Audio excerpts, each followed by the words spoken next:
प्रिया ने डरते हुए पूछा, हमें? लेकिन हम तो यहाँ पहली बार आए हैं।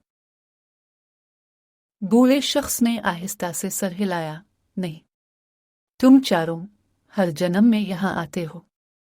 यही घर, यही रात और यही अंजाम। सबके चेहरों पर हवाइयां अलिफाड़ गईं। राहुल ने आगे बढ़कर पूछा, आप कहना क्या चाहते हैं? बूढ़े शख्स ने जमीन पर एक पुरानी तस्वीर रखी जिसमें 4 लोग दिखाई दे रहे थे।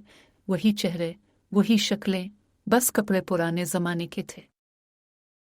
तुम सब 1923 में मर चुके हो और हर 100 साल बाद वापस आते हो, यही गलती दोहराने। अचानक घर की रोशनी बुझ गई। हुआ की तेज सनसनाहट गूंजी और दरवाजा खुद ब खुद बंद हो गया। बूढ़े शख्स ने आखिरी जुमला कहा, अब देखते हैं इस बार तुम बच सकते हो या नहीं। कहानी का अगला पार्ट देखने के लिए चैनल को लाइक और फॉलो करें और कमेंट बॉक्स में बताएं कि आप मज़ीद किस तरह की कहानी सुनना और देखना चाहते हैं।